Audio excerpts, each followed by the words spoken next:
Thursday night worship is a tradition here at USF. COVID-19 temporarily restricted students' ability to worship as a close-knit community, but worship coordinators Austin Ludens and Rebecca Fisher expressed their excitement over campus efforts to start returning this weekly event to normal. So this year we're implementing some new changes just with the way worship is run, structure-wise and things. First of all, it's really nice to be without most of the COVID restrictions or without masks again. We don't have to be socially distanced anymore.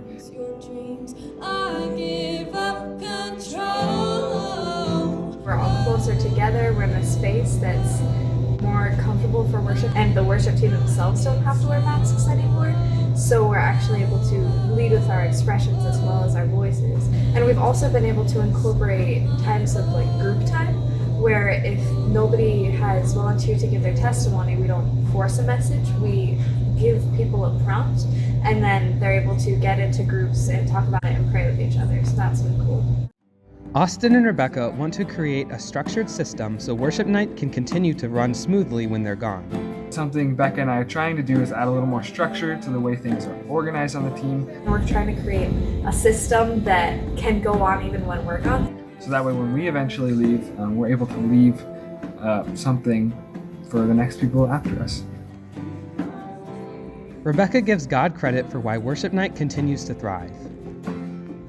God has provided a lot of amazing volunteers and willing leaders. We've also got just the ability to be in this space has been awesome. It's not a common opportunity for us to just be able to sit in a room for an hour with our peers and just worship. I can push through because I have Christ. Austin and Rebecca invite every student to join the community in worship. Worship is held every Thursday night at 9 p.m., usually in Cooper's Cafe. You're always welcome to come and worship with us. You don't even have to sing. We may encourage you to step outside of your comfort zone, But we can't force you to do anything you don't want to do. We can't force you to sing. We can't force you to raise your hands, and we're not going to force you to do those things. but no one else is ever going to guilt or shame you or judge you for just worshiping the way you do. Even if you aren't a Christian, it's a great place. No one's going to judge you if you aren't, just to come and check it out and see what that atmosphere is like. If you are looking for a way to dive deeper with your faith or just wrestle with it more, I would just go and find somebody to talk to it about. Austin and Rebecca are grateful for every person that makes worship night happen. And we're also just really grateful for all of the volunteers that we have this year, from setting up snack tables to setting up tech. We have such a good tech team that come every single week and prep so much. We're so grateful for everybody that takes time out of their busy schedule, because it takes a village to make a worship night happen.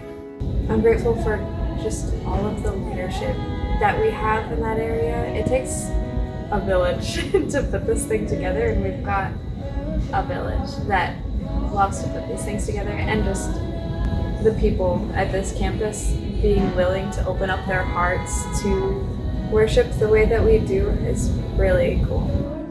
We worship as a community, acknowledging God as the bride. Like, we are the bride and He is the groom, and we come together as the bride and worship Him together because He is worthy of that praise. Take what the enemy meant for evil, and you turn it for good. You turn it for good. You turn it around.